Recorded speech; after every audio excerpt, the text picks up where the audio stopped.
invited to please take a seat. Our program is beginning.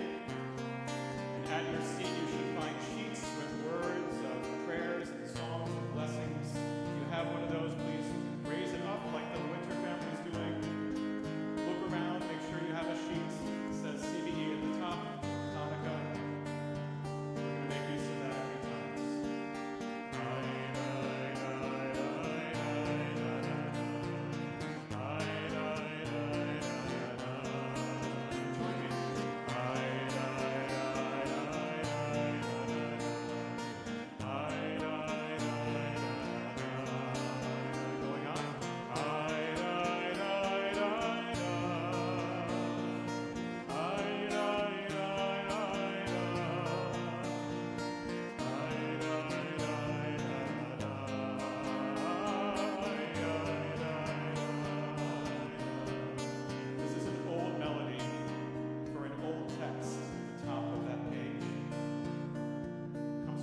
Rabbis in trying to describe the purpose of lighting lights of various kinds.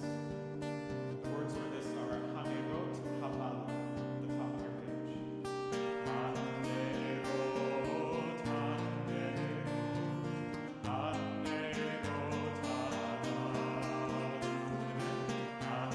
Hanerot, Hanerot task force. That table over there holds 62 lives and soon 62 lights. 62 people who have a story, who had a future. Jewish tradition teaches that the destruction of just one life destroys an entire world. We mourn each of them and the world that was lost when they were killed. 2 of those candles are for the lights in my own family. My cousins Michal and Guy Admoni, the wife and son of my father's first cousin, were tragically murdered in their home in Kfar Aza on October 7th. Just 25 years old, Guy Admoni served as a captain in the IDF intelligence wing, and after 6 years of service, had been scheduled to be discharged from the army in just a few weeks. Before his service, Guy volunteered as a counselor in the Amichai Foundation, which helps individuals with cognitive developmental disabilities. Guy was a true patriot, inspired by stories from the establishment of Israel and the battle to build a home for the Jewish people.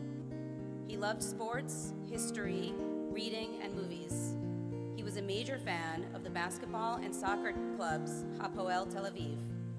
Every Friday, coming back to the kibbutz from army service, he would stop to get hummus from his favorite place near the kibbutz as a ceremonial act of welcoming the Sabbath. Michal Admoni, Guy's mother, was an artist and a writer, having published 2 books. She met her husband Doron, my cousin, in Kfar Aza, while working there as a youth counselor. In 2007, as a result of a failed surgery, Michal became disabled in her left foot. Her first book, 5 Years and 1 Day, depicts the story of a woman becoming paralyzed in her legs, who finds a way through love and friends to live life instead of just being alive.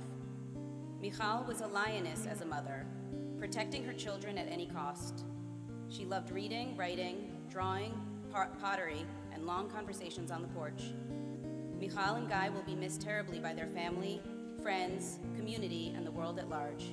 May their memories be for a blessing.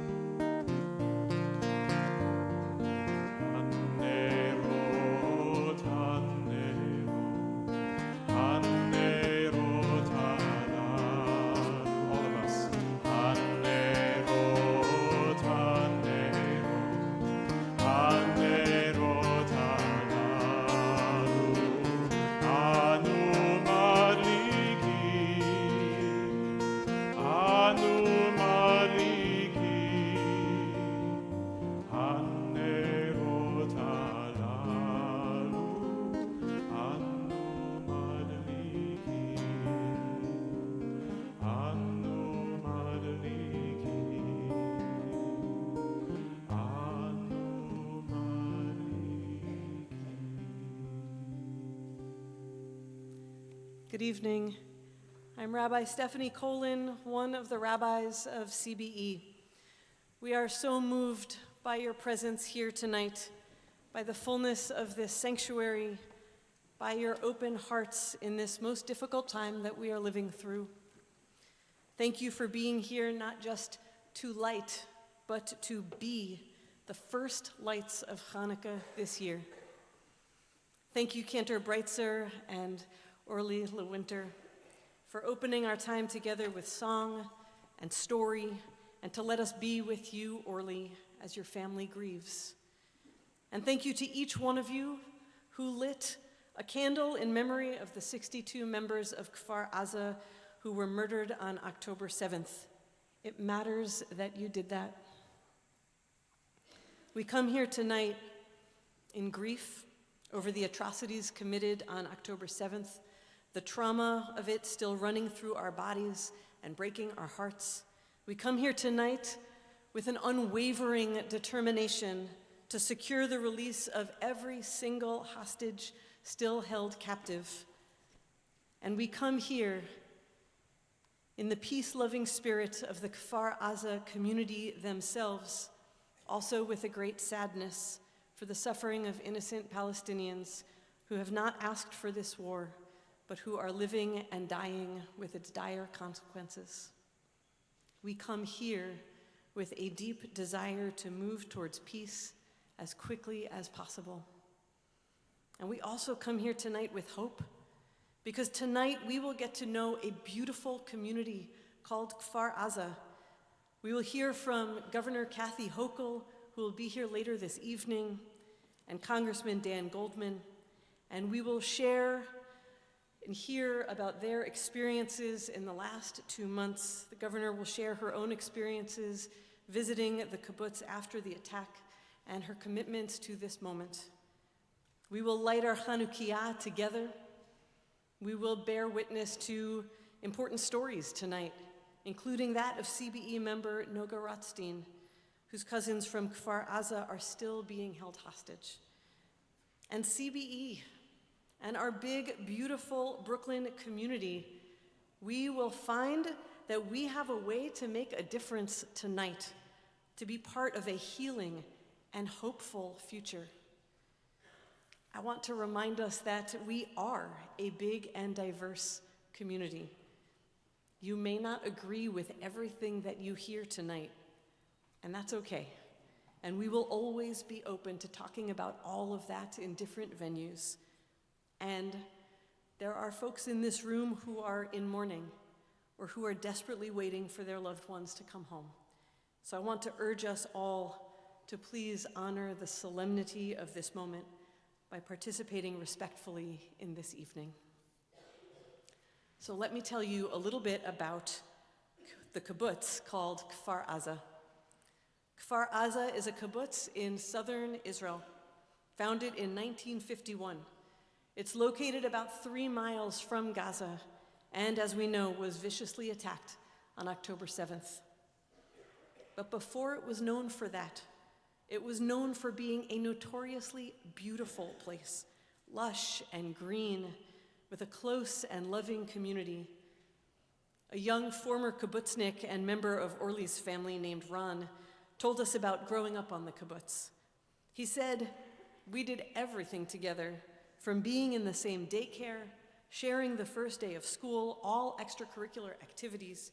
You work, study, eat, volunteer, and get into trouble together. And everyone knew everyone. Your kindergarten teacher was your brother's teacher, perhaps even your parents.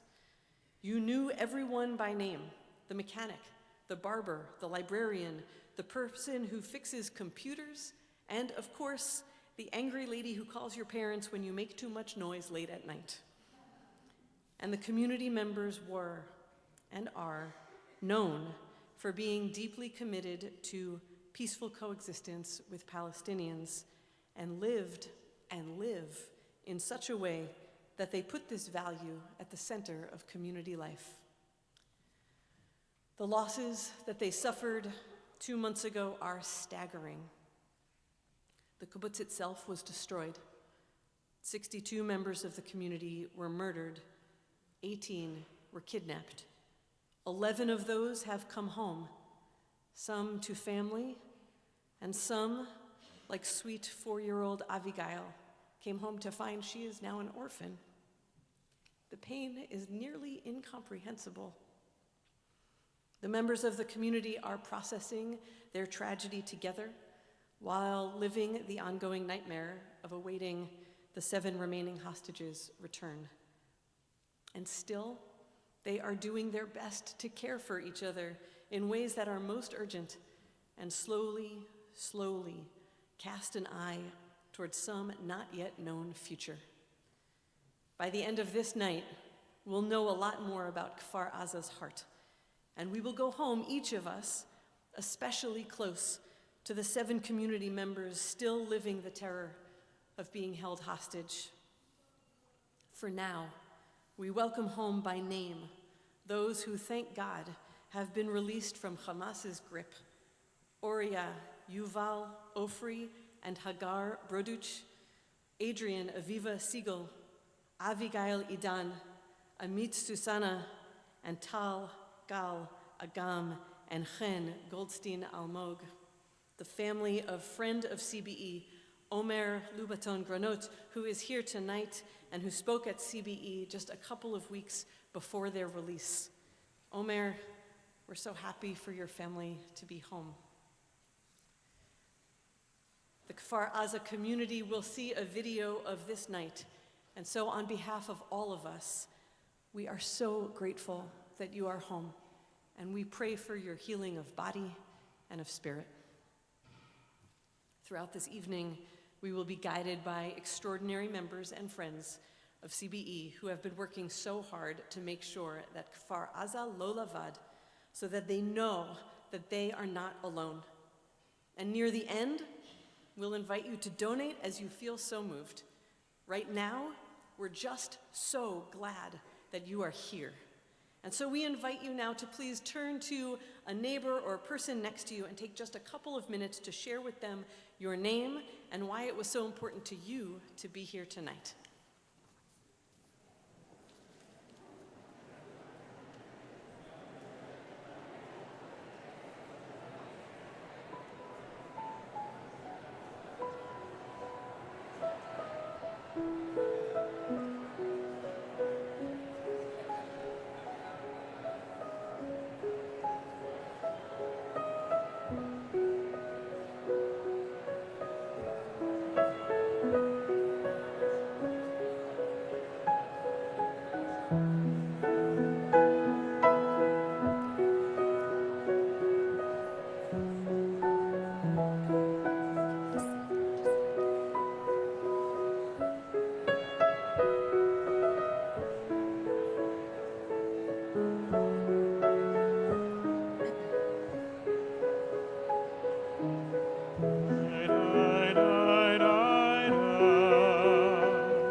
Dear CBE community and guests, let me just say that as an Israeli and as someone with loving ties to Kfar Aza, I am deeply moved by all of your efforts and by you being here tonight, especially tonight. It's a beautiful sight from up here. Thank you. My name is Zohar Tirosh Polk. Michal Lewin Epstein, who is here with me tonight, and I are good friends of the Kutz family who lost 5 beautiful souls on October 7th. On that black morning, Hamas terrorists infiltrated Kfar Aza, a serene, peace-loving kibbutz. The entire Kutz family was brutally murdered in an instant. The Kutz family, Aviv, Livnat, and their 3 beautiful children, Rotem, Yonatan, and Iftach, were killed in their home, in their safe room. They were discovered after many days, huddled together with the father of the family, Aviv, heroically protecting them with his body. Aviv Kutz, who I knew best, was 54. He grew up in Kfar Aza and returned there with his family. A successful executive, he was also that warm-hearted kibbutznik who would smile and make you feel at home immediately. A maker of beautiful things, Aviv set up an annual kite festival during which Israeli families flew kites into Gaza to send a message of hope and peace. Livnat Kutz was supposed to celebrate her 50th birthday the week after the 7th. She asked for no gifts, only that her loved ones volunteer for an hour each. Strong-willed and inspiring, she was Moroccan. Livnat founded the Arts and Crafts Center for the entire region. Rotem Kutz was about to turn 19. She was a gifted woman and served in the military as a commander. A beautiful Ashkenazi kibbutznikit who also loved her Prada bags and had a stubborn Moroccan spirit. She was beloved by all. Yonatan Kutz was 15. He was an accomplished basketball player who was known for his jokes, his height, his sweet, caring, sensitive soul. And Iftach Kutz was 13. He was a dedicated basketball player as well, and he dreamed of playing professionally one day. A master Lego builder, he was a gentle giant and a great friend. To their family, they were the entire world. They are missed every second of every day. May their beautiful souls rest in peace. The clip we're about to see is from an event that took place a few weeks ago in Tel Aviv by the beach. October 7th, it's hard to grasp, was also the day of the annual kite festival Aviv founded and ran with the whole family. Members of the kibbutz, the region, family, and guests were getting ready to come to Kfar Aza that morning, as they did every year, to make kites in the morning and in the afternoon to send them into Gaza as a message of hope and peace. The kite event in Tel Aviv a few weeks ago was a way to honor the family and to call for the release of all hostages. And here's the clip.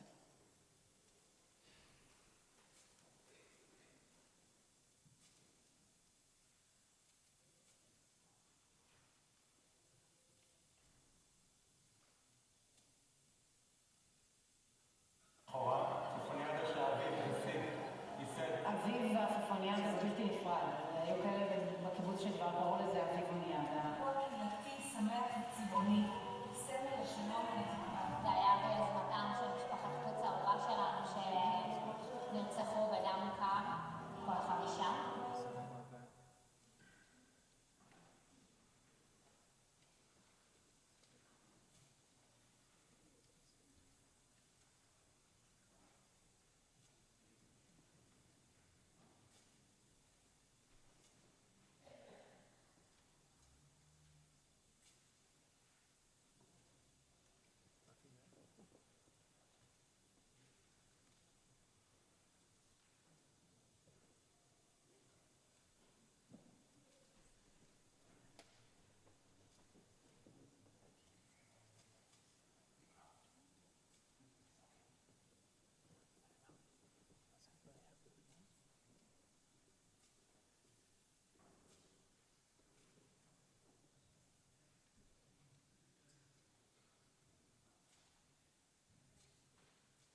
we'll continue with the clip at the end as we figure it out. But I'm glad to introduce Noga. Good evening. My name is Noga Rothstein. I'm a member of CBE and the Kfar Aza Task Force. My grandmother, Tilly, was a Holocaust survivor. She emigrated to Israel after the war in the hopes of starting a new life. Her sister Chaviva was there to greet her, an early Zionist who fled Poland before the war and was among the first wave of settlers who founded a kibbutz in the late 1930s. Her grandchildren, Tali and Neil, followed in their grandmother's footsteps when they joined kibbutz Kfar Aza in the 70s. They went on to raise their families with 6 happy sons and 2 grandchildren among them. Their idyllic life changed dramatically in the early hours of October 7th, when the kibbutz was invaded by merciless Hamas terrorists who massacred dozens and burned theirs and many other homes to the ground. Although Tali, her handicapped husband, and 1 son were rescued at midnight, her twin boys, Gali and Ziv, aged 26, were less fortunate. Gali was helping a neighbor who was terrified and alone, assuring her that she would be okay, while his brother Ziv was hiding in their safe room for hours. Texting with family, he shared that he could hear voices speaking in Arabic outside their door, and he was scared. The conversation ended with a heart emoji and then silence. 10 days later, they were officially listed as captives, along with the neighbor that Gali was helping. We're praying that the brothers are together. Having grown up with a father who was severely disabled, wheelchair-bound with dementia and Parkinson's, the boys possess kind, nurturing characteristics unusual for 26-year-old men. They are best friends and soccer fans. They travel and work together, but their family and those in need always come first. Their best friend shared with me that on Friday night before Shabbat, every week, the twins would bring home 2 bouquets of flowers, 1 for their mother and a second for their father's caregiver, always thinking of others and sharing acts of kindness and generosity. Like all of us here, the day of October 7th will be etched in my mind and heart forever. The fog of sadness and fear that hung over me is the darkest I've ever felt. The pain so sharp as I wake up each morning to the same nightmare. That my cousins are being held hostage by terrorists.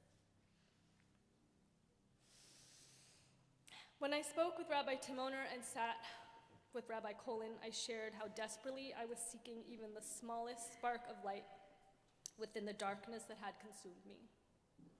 My face dry with salty tears that pour from me to no end. In their presence, I felt held and less alone in my anguish. I shared with my father how I wish we didn't have to carry this pain. And he responded that perhaps the gift in this is that I am, here in Brooklyn, connected to this amazing, thriving community that can help support our family and kibbutz, that sharing their story is a blessing of sorts. And it is here that we find a spark of light. And here we are on Hanukkah, the holiday of light. I was born on the 8th night of Hanukkah. My name, Noga, means radiance, light. The first 3 letters of the dreidel, Nun Gimel Hey, spelled out. Nes Gadol Haya, a great miracle happened. This time of year has always felt significant to me. The heroic story of a small nation at war, the miracle of the oil lasting 8 nights, allowing our light to burn bright, to illuminate the darkness. On this first night of Hanukkah, as we come together to remember the history of our people and all that we have overcome, we pray for light to shine into the darkest corners, into the hearts of those who wish to destroy us, into the basements and attics and tunnels where our loved ones are being held captive. May it shine through the ignorance and hate speech, corruption and propaganda. May it shine so bright that we can see each other's humanity, even across borders. May we find empathy for all who are suffering and the courage and humility to see the other as ourselves. Our light is in our hope, faith, and the actions we take to create a better future. Our light is in our ability to love with hearts that are broken. Nes Gadol Haya, a great miracle happened, and may they continue to happen. Every hostage who returns home is a miracle. We are praying to witness every single one of them return home to loving arms, to heal.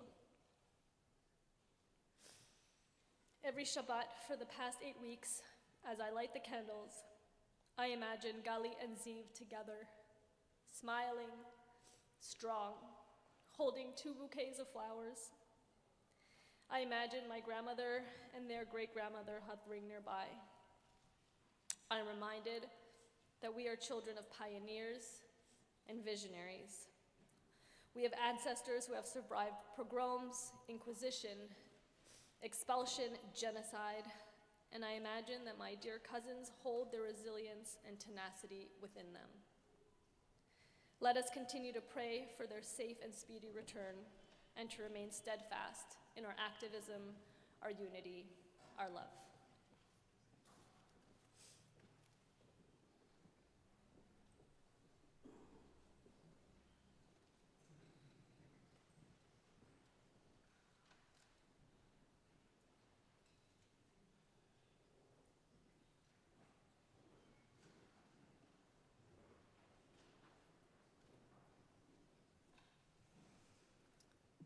Thank you so much, Noga. My name is Rabbi Rachel Timoner. I'm the senior rabbi here at Congregation Beth Elohim. We welcome everyone here tonight, and I'm so pleased to be able to welcome the first woman governor of the state of New York for her first visit to CBE, Kathy Hochul.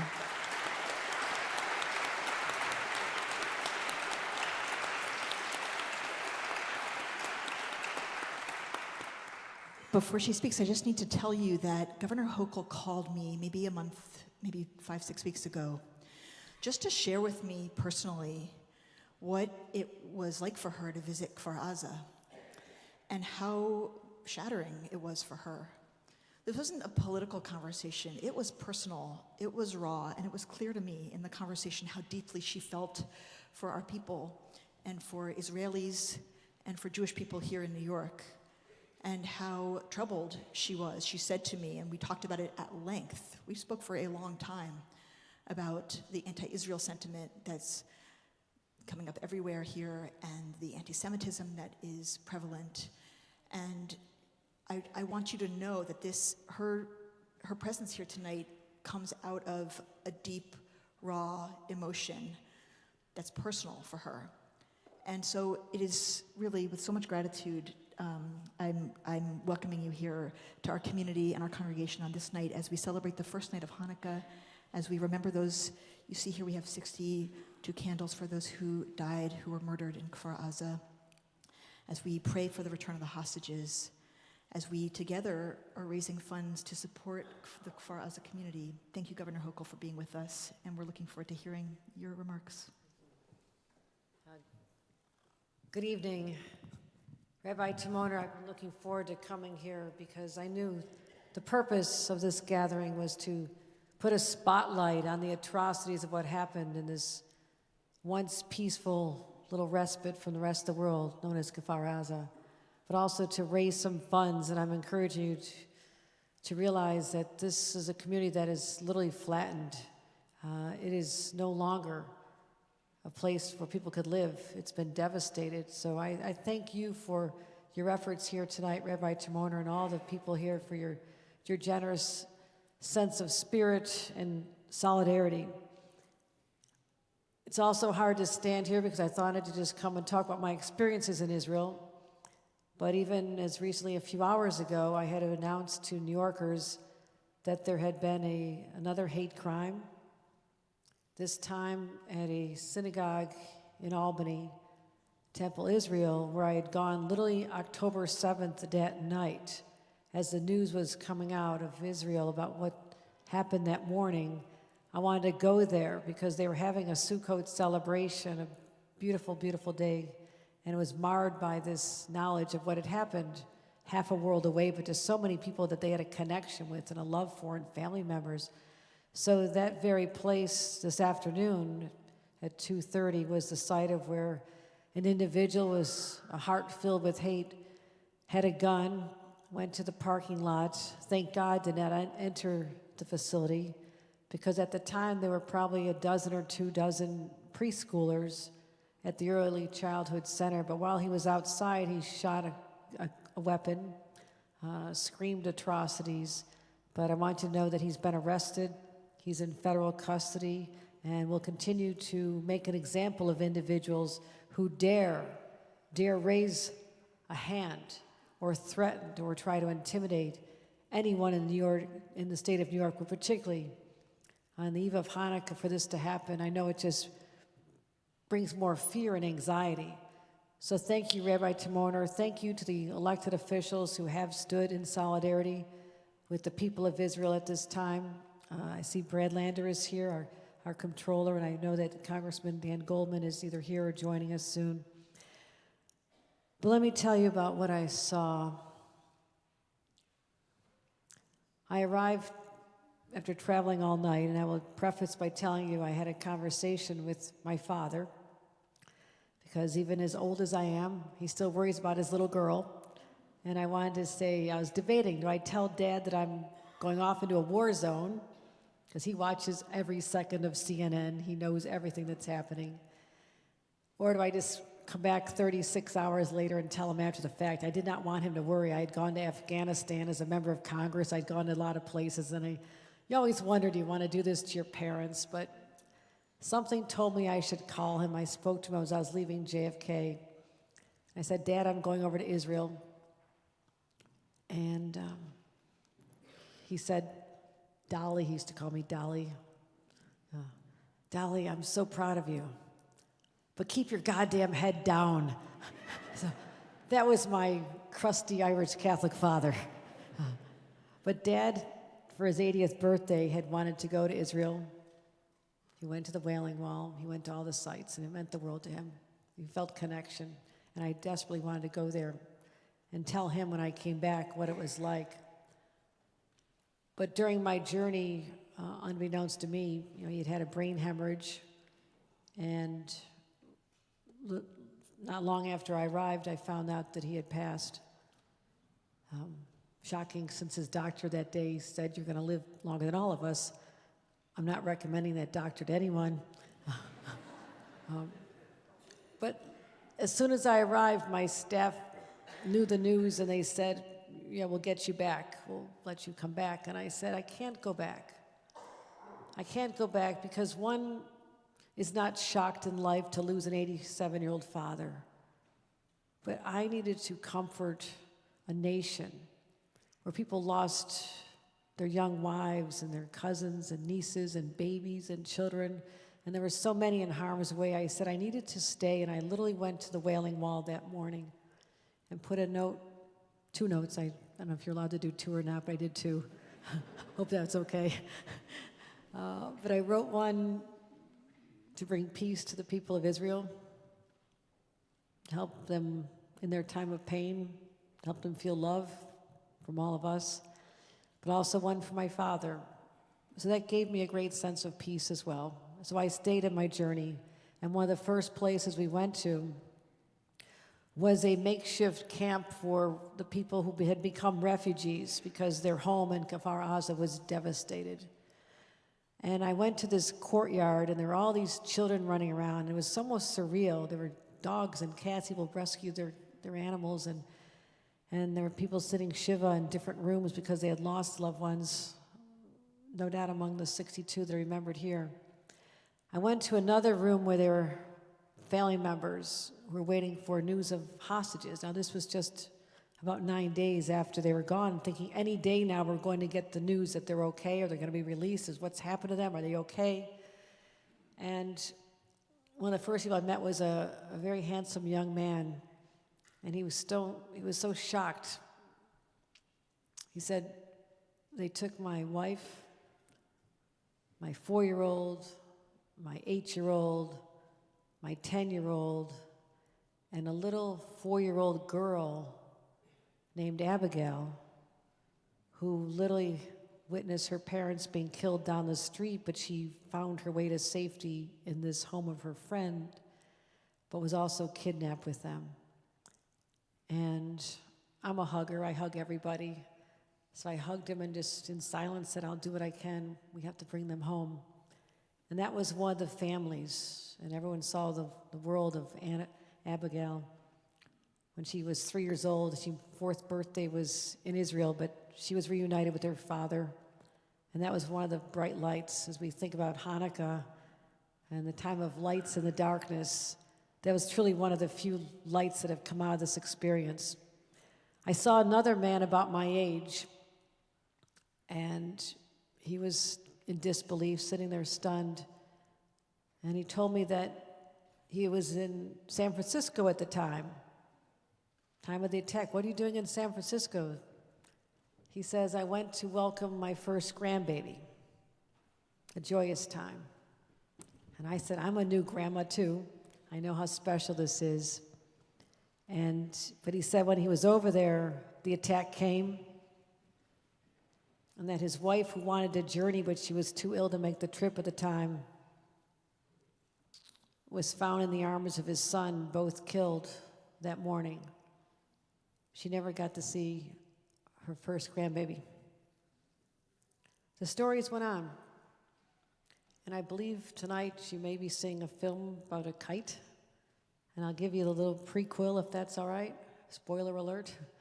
There was a beautiful tradition in Kfar Aza, the Kurtz family. And what they would do every year to help celebrate Sukkot was a gesture of kindness, a gesture of peace. They would fly colorful kites into Gaza on this day to show that there were people that cared about them as well. These are peaceful people living on a kibbutz, and they wanted to become friends and a sense of humanity toward each other. It was their tradition every year. They did it every year at 4 o'clock. I went into that place, their home, as we went through the rubble, arriving in an armored vehicle, wearing our flak vests because it was dangerous. We were 1 mile from Gaza. You can see the smoke in the distance. Here's some distant machine gun sounds. We were surrounded by military. IDF was all over us. I was there with the foreign minister, who I said, I'm here to witness with my own eyes what happened so I could go back to America. And anyone who's in disbelief and refuses to acknowledge the truth, I will be the truth teller. So let me go into these homes. Let me see what happened. And I'm joined tonight by 3 of my staffers who went on that journey. My press secretary, Avi Small, my director of Jewish affairs, Jake Adler, and deputy director, Eva Weiner. They were courageous too. These are young people, full of life, public servants. And I'm sorry they had to see what we saw. But we went into some of the homes. We went into the home of the family that started the kite tradition. I don't know how much I want to describe to you, but there's blood everywhere, on the walls, on the mattresses. And the kites that they had planned to fly over into Gaza at 4 o'clock that day were on the ground in a puddle of blood. And it was shocking to see and know the story. Because some of the families there, every week there was one woman who was kidnapped. Her sister told me that her sister was the one who started the tradition of every week he would put money into a fund to send to the children of Gaza, help raise money for them. This is the kind of people we're talking about.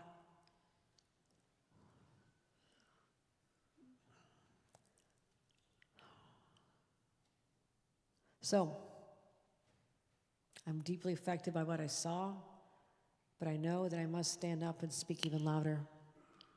And when I came back and saw not the envelope of love that the Jewish community of New York deserved, and one would have expected, and some compassion and humanity and understanding. Instead of that, we have witnessed one of the most horrific rises in hate crimes and anti-Semitism than we've seen in at least my lifetime. And how we put that all back and let people know there's a history you don't know about. There's stories you don't know about. You need to understand. It's strange that it was just in September, around Rosh Hashanah, that I had an event at the Museum of Jewish History to talk about the rise in anti-Semitism up to that point, which was already higher than it had been in a few years. I said we need to teach more in our schools. People need to know about the Holocaust. And our laws in the state of New York say there will be teaching about the Holocaust in schools. But I said, I don't remember learning about that. My kids didn't learn about that. So I said, we're going to be a little more aggressive and make sure there actually are teaching this. And I'll also make sure that we have the money to protect vulnerable sites, yeshivas where our kids are going to schools, and synagogues and cultural centers. We did all this back before October 7th because I already saw that the world had changed so quickly. And I would guess since the previous president felt so unleashed to bring hatred into our discourse in ways we've never seen before, that people felt liberated to do this, and also the rise in hate over social media. And at the time, I spoke about how we had increased our surveillance of hate crimes and credible threats on social media because it was all over. But it wasn't just against the Jewish people. I had to do this in response to what happened in my hometown of Buffalo. 10 innocent people targeted because of the color of their skin were slaughtered grocery shopping in a store that I would shop at, minutes from my home. And the manifesto that was posted on social media and out there for the whole world to see described how they did it at the New Zealand massacre a few years before. So social media has become the breeding ground for this hatred and the easy way to disperse it among millions of people all at once. And that's what I believe is one of the drivers of this rise in anti-Semitism. This whole movement to think that you're on the right side of history by shouting and bringing protests and wearing flags that say Free Palestine. No one wants innocent Palestinians hurt. We're all human beings. No one does. But there is a terrorist organization that is so cleverly, maniacally embedded themselves among the people, so it's almost impossible to extricate them and stop them from causing any more harm because they will come back. And it's in our national security interests to have them eradicated because they won't stop there. I hate to say, but their strategy of death and destruction was brilliant in its inception. This is the kind of evil we're dealing with here. So that, I'm afraid, is starting to rise up here as it percolates up. And what we're seeing on college campuses, and I used to protest with everybody. We all protest. But I was fighting apartheid in South Africa when I was a student. And I saw my parents protesting the Vietnam War and marching for civil rights. That's the world I came out of. We were social justice Catholics, as radical as we could be. And I haven't changed a whole lot. But those were always protests against the government or the administration or somebody else. It was never student against student in a hateful way, professor against professor. It wasn't happening like that. There was a common foe out there. What is happening now is so deeply distressing. How people are ignorant of a long history of persecution. The history of the Holocaust is still seemingly unknown and understood, and even the creation of the Jewish state. I believe that people can, if they choose to question what is happening in Gaza, that's fine. Go ahead and question government. I question government all the time, always have. But don't ever let there be tolerance for terrorism in the process or acceptance of Hamas. That's where we have to draw the line and help people understand there is a bright line. And as governor of the state of New York, I have a moral responsibility to protect every single person who resides in this state with every fiber of my being.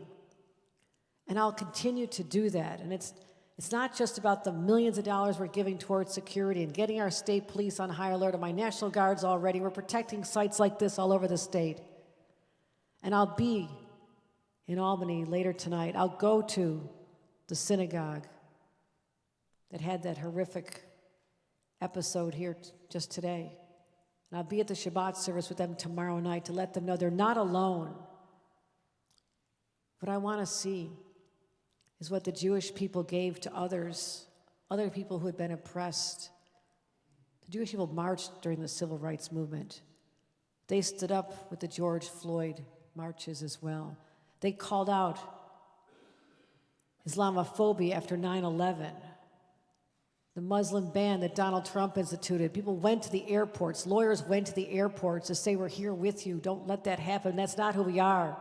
The Asian hate crime that rose up during the pandemic and afterward. The Jewish people have always stood, and especially people here in Brooklyn, a progressive place where people care deeply about not just themselves, but about others. That's what sets us apart here. So where is that same sense of loyalty and obligation to help those who've been knocked down and hit so hard? That's what I'm wrestling with every day, trying to find the answers, going to college campuses. I went to Cornell. I just buried my father that day, flew back to New York, got the message that there was a horrible threat against students at Cornell at the Center for Jewish Life. Someone who said they would kill every student, slaughter them as they're walking home from their classes. This was the message on social media. And I called the president that night and I said, I'm coming for breakfast in the morning, gather those students, I'll be there. And I went. Those kids were scared. College is supposed to be a carefree time. You shouldn't sit there and worry that you're going to be gunned down because you're Jewish on a college campus in the state of New York. My God, what have we come to? So I told him, I will find this person, I'll prosecute them, and we'll bring them to justice. 24 hours later, that person was sitting in federal prison. And I hope that that's an example to others, that you cannot get away with this. This past Monday, I had a pre-Hanukkah celebration in the governor's residence. I invited all those Cornell students. I invited students from all over. I wanted them to see that they had a governor who had their back and would stand up for them. So go forth, continue public celebrations, light the menorah. Wear proudly as you march into your synagogue and go to yeshivas with your friends and drop your little brothers and sisters off. Go there without fear because we will protect you. And I'm sorry, my friends, that I even have to give a speech like this. It breaks my heart because there's so much pain out there. And as the first woman governor, I guess I feel it really deeply because I look at everyone as my family. It's like my own kids, my own college kids, my own babies. I feel this deeply. If there's any way I could lift the pain from those of you who've lost loved ones, cousins, or those who are still in harm's way, I wish to God I could. But know that I'll fight like hell for you. If there's any way that I can help you, help us heal, but also stand in defiance, as the Jewish people have done for centuries. This is the time we must stand together and find that light in each other and find some light in the world and let the children of today know that we've been through a lot, we've been knocked down, but we always come back. That is the story of the Jewish people through history and going into the future. Thank you very much, and happy Hanukkah to everyone.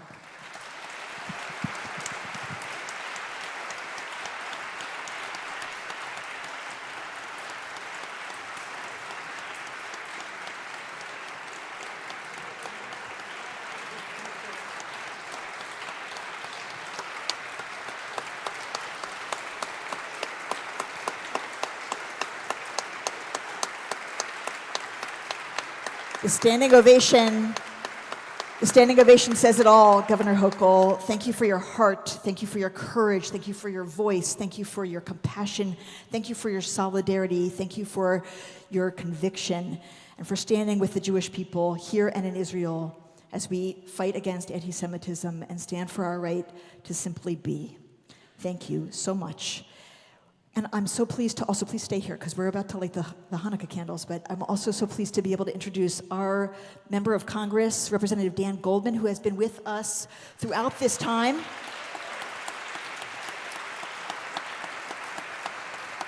In these last few months, when we've been navigating this impossible time, he has been our partner. When our building was vandalized a few weeks ago, he was in touch with me immediately, wanting to figure out how he could help. He came here for the next Shabbat the next day. His office then, as you may know, was vandalized. We are walking this path together, aren't we? So Representative Goldman just is going to say a word, and then we're going to have a chance to light our Hanukkah together. Thank you so much, Rabbi Timoner. Governor, that was incredibly powerful, and we are all very grateful for your leadership during this difficult time. For the entire Jewish community, which obviously is very heavily centered in New York. So thank you for everything you're doing. I don't want to take too much time. I want to say a couple of things. The first is about Kfar Aza. In August, I went on a congressional delegation to Israel, and we went to Kfar Aza. We walked around, we saw the nursery where all the babies were who were killed. We met with a bunch of the residents there. We had, ironically, I guess, a woman from nearby Sderot who focused on child trauma because of all the rockets that they were used to hiding from. Obviously, when on October 7th, the travesty that occurred there is unspeakable. I was in Tel Aviv on October 7th, and we were woken up at 6:30 by air raid sirens, and my wife and my 3 little kids shuttled back and forth to the internal stairwell of the hotel, which served as a shelter. Shortly after we got back to our hotel room, after one of those times, I looked online, and I don't know if you all remember, there was an initial white pickup truck with a number of Hamas terrorists in it who were getting out of the pickup truck. It was one of the very first videos that I saw, and I recognized that corner in Kfar Aza, where I stood looking at Gaza. It was not very far, and it just sent chills through my spine. And many of you obviously some of you have friends and relatives there. Many of you are very familiar with Abigail Edan, whose family was there, and her parents were killed right in front of her. The stories are horrific, and it is truly wonderful that you are all here to commemorate all 62 of the residents of Kfar Aza and to try to help them in any way you can. And then the last thing I just want to say is on this first night of Hanukkah, I've been thinking a lot about the last couple months, what it's been like to be Jewish in America right now, how people are afraid to wear Jewish stars, to wear their kippot, to put mezuzahs on their doors. And I applaud all of you. I applaud Rabbi Timoner for leaning in and coming here to be together tonight, celebrating Hanukkah, celebrating our perseverance as Jewish people together. And I assume many of you feel the way I do, and I think the governor put it so starkly in the way that I feel as a Jewish person quite alone, except when I am with my fellow Jewish brothers and sisters. And we are all going through this together, and we must lean on each other and not be afraid, because we must persevere, we will persevere, and we will come out on top as we always have. So thank you all for coming and for having me. Happy Hanukkah.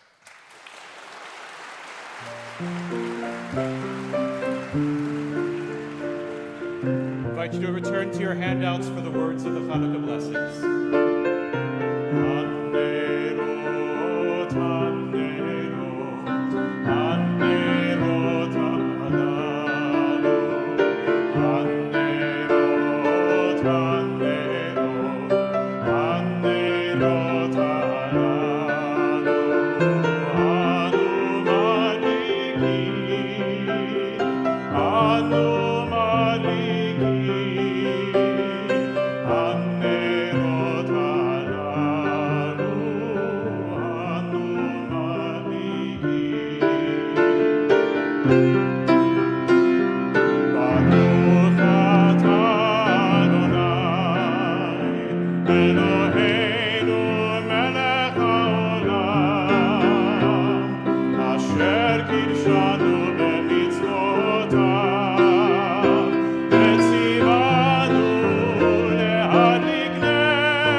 Task Force.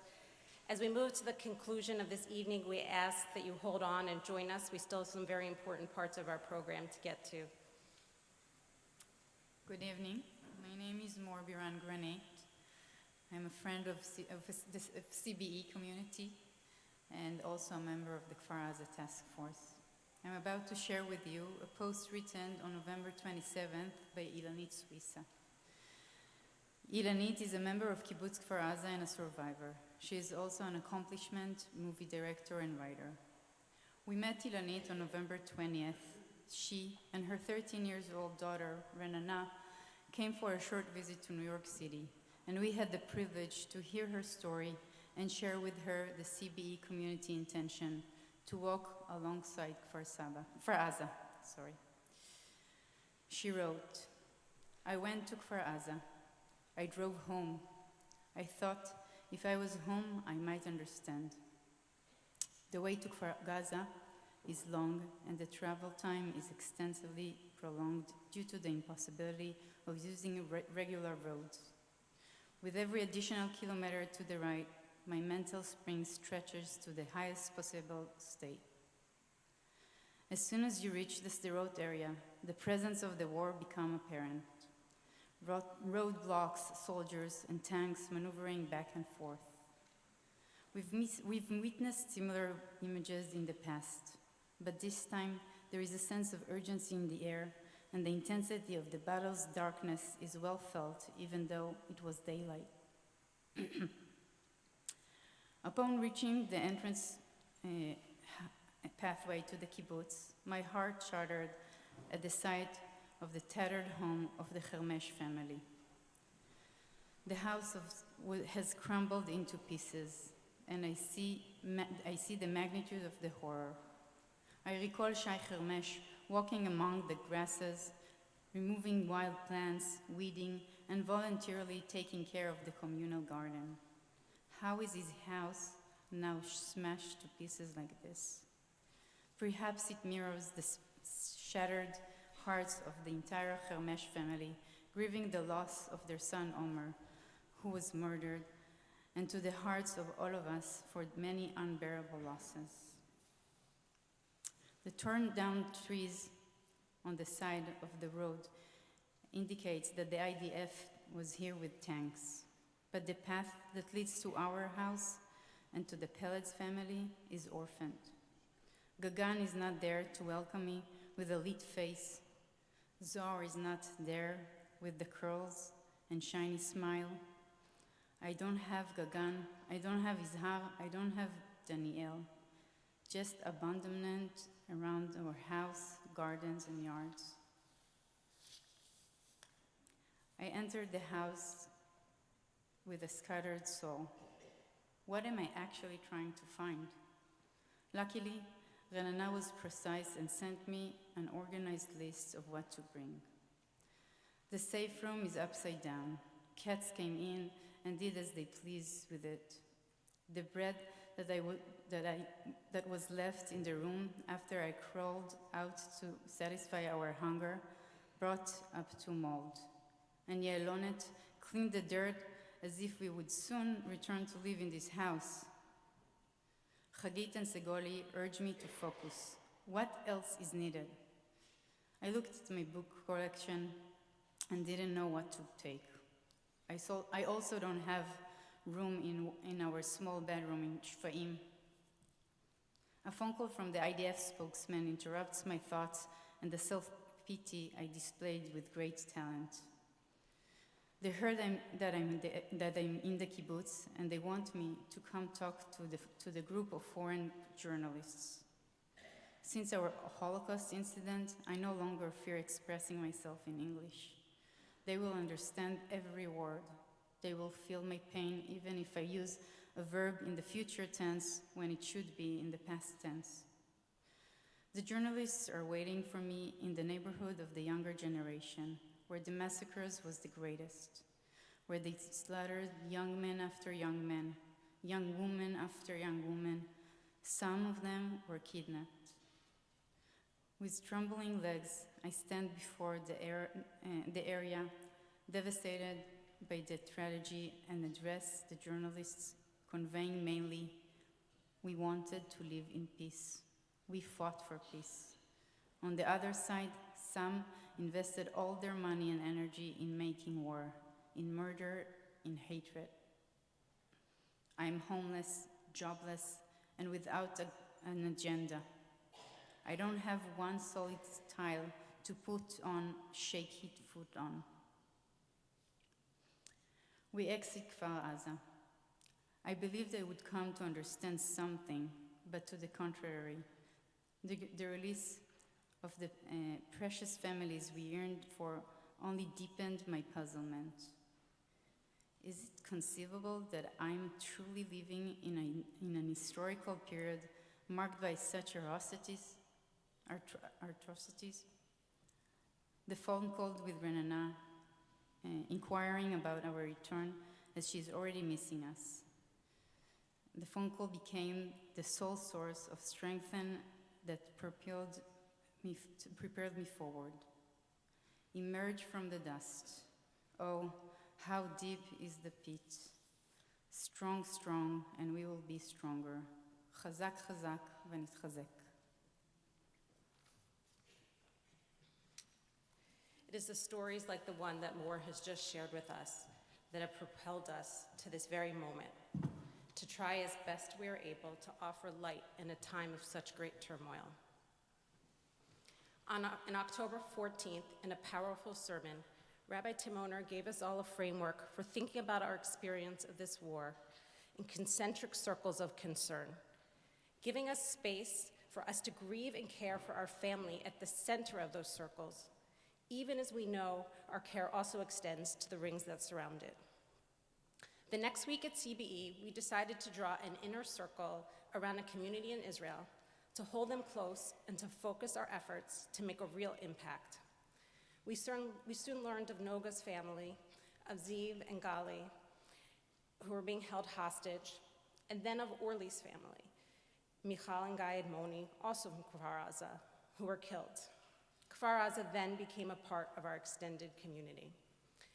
Our vision for this effort is long-term, to walk alongside Kfar Aza as its residents' a journey to recovery. This goes beyond fundraising and includes supporting the community in Israel and our congregation here in Brooklyn, spiritually and emotionally. We've started this engagement through Zoom and phone conversations, in-person visits with kibbutz members in New York City, educating ourselves through news articles and videos sent over WhatsApp. But there's more to come and more ways to get involved. Right now, Kfar Aza is in a war zone, and its residents cannot return to their home. Half of the kibbutz has relocated to kibbutz Shifayim further north, and half of the kibbutz is scattered with friends and family throughout Israel. The inherent flat hierarchy of the kibbutz, as with most kibbutzim, makes decision-making a thoughtful and involved process, and so Kfar Aza is currently undergoing formal small group conversations and online voting to determine their next steps. Will they stay in Shifayim, or will they relocate to a different kibbutz? Will they return to Kfar Aza? Will Kfar Aza look the same, or will they rebuild differently to mitigate the trauma of returning to that location? At CBE, we are speaking to their leadership to learn the best ways to support Kfar Aza in their healing remotely. We are starting to explore ideas to celebrate holidays together and host members of the community here in Brooklyn. Mostly, we want to be of service in the ways to help them heal and look towards a safe and thriving future together. Here's what we've learned about what they need most right now. They need support in 3 areas. First, youth education. Second, healing from trauma, focused on children and including all ages. And third, attention to their 18 to 30-year-olds who've lost so much. Right now, the Israeli government funds 2 days a week of educational psychologists who work with the teachers and students recovering from trauma. We learned that this is not nearly enough, and they need much more time with these professionals at every level, and for the professionals to be able to reach those also not living in Shifayim. The children also need informal education and social emotional support outside of the classroom, including trained madruchim, or counselors, to run activities for the children outside of school hours.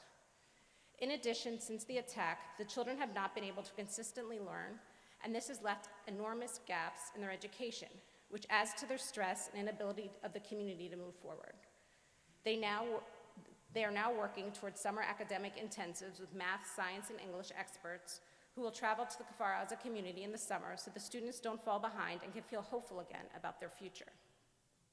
We also learned that the 18 to 30-year-old population in the kibbutz who currently don't meet any of the age criteria for support from the government are suffering.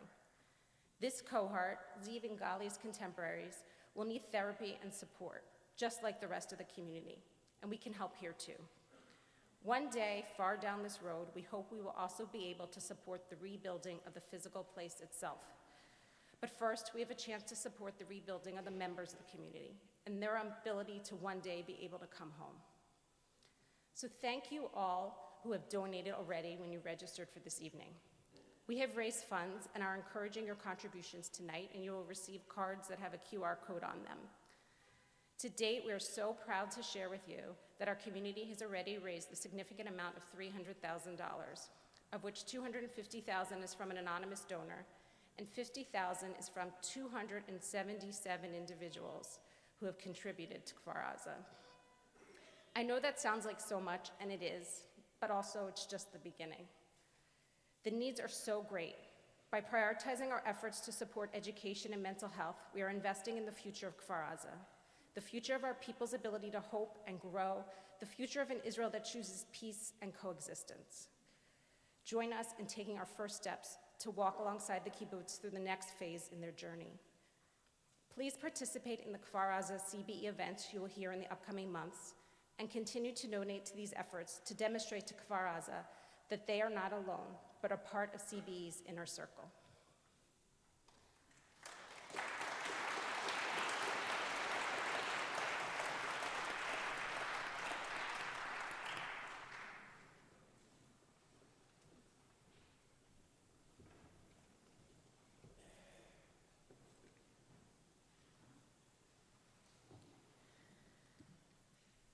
Good evening. I know it's getting late and we will wrap up soon. This will be quick. My name is Danielle Midland. I'm a member of CBE and a member of the Kfar Aza Task Force. Tonight we've come together as a community to mourn the lives lost at Kfar Aza, to bear witness to the brutality and destruction of October 7th, to recognize the horrors that hostages endured, and to pray for the return of 7 more members of the Kfar Aza community. We've also committed ourselves here to supporting the survivors of the October 7th attack and the entire Kfar Aza community as they begin to imagine the future. As we knit our community into partnership with theirs, it is our hope that each one of us will bring the intention of love and support into this partnership, so that each member of the Kfar Aza community can feel our presence in tangible and specific ways. Here on the side of the sanctuary, we have a banner waiting for each of us to write our messages of hope and support to members of Kfar Aza. On your way out this evening, or sometime throughout the nights of Hanukkah, please take a moment to add your own message. This beautiful banner was made by Ofer Sharabi, Orly's dad, who's a cousin of Guy and Michal Admoni, whose story we heard from Orly at the beginning of the evening. We will be sending this beautiful banner to be displayed in the dining room at Shfaim so that the Kfar Aza community there can see the words of our hearts and feel our love from afar. Good evening. My name is Laura Fisher, and I'm a member of CBE and also of the Kfar Aza Task Force. This year, as we celebrate Hanukkah, a holiday of hope, we hold in our hearts those who are still held in captivity. Tonight, everyone here should receive a postcard with the name, picture, and short biography of one of the 7 remaining hostages from Kfar Aza. Alon Lulu Shamriz, Emily Damari, Doron Steinbrecher, Yotam Chaim, Keith Siegel, Ziv Berman, Gali Berman. We invite you to display this postcard along with your Chanukiot this year, and to look towards the card and this person when you are lighting your Hanukkah candles each night, as these individuals will be unable to light their own Hanukkah candles this year. As we celebrate the miracle of Hanukkah, we extend our light to those held against their will, honoring their strength and their courage, and praying for their safe return. Thank you.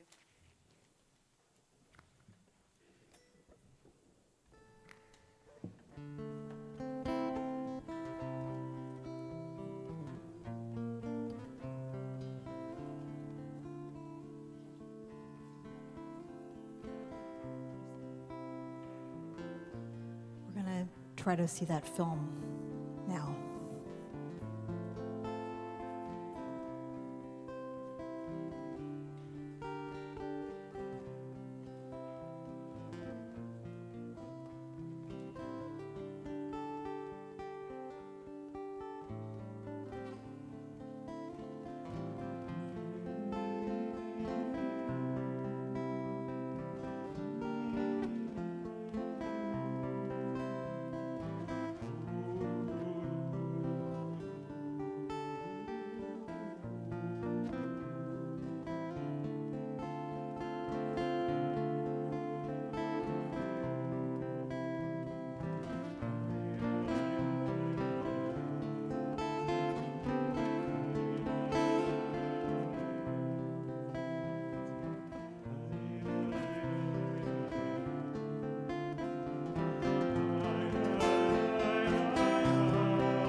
Unfortunately, the film will not be tonight, but we're going to email it to you so you'll be able to see it. We're just going to close out our evening with a prayer and some song. Sur Yisrael, Rock of Israel, God of hope, God of freedom, God of love, God of rededication. Give us the courage to continue to light in the darkness. Give us the courage to continue to believe that the hostages will come home and to do everything that we can to support their return. Give us the courage to use our voices and our hands and our hearts to care for the Kfar Aza community, to stand together as Jews proudly with Israelis. Give us the courage to rededicate ourselves to your promise of freedom and of peace. Amen. Let's all rise.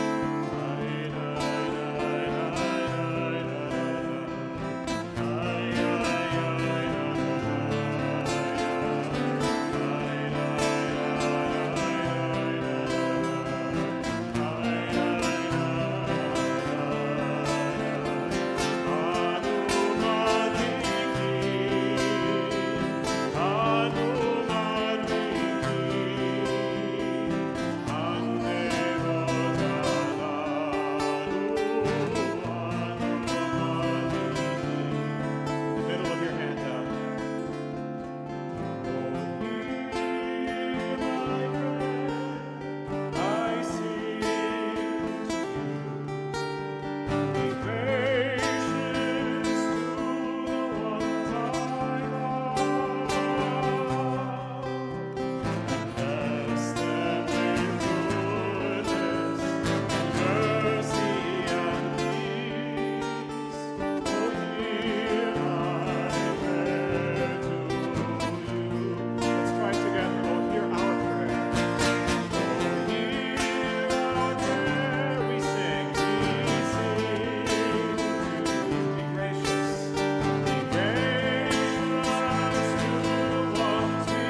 Thank you to Rabbi Colin and Ariella Golem and the whole Kfar Aza CBE team. Thank you to all of you for being here tonight. Please write a note to the Kfar Aza community before leaving. Please take your postcards with you. Please give as generously as you can. Happy Hanukkah.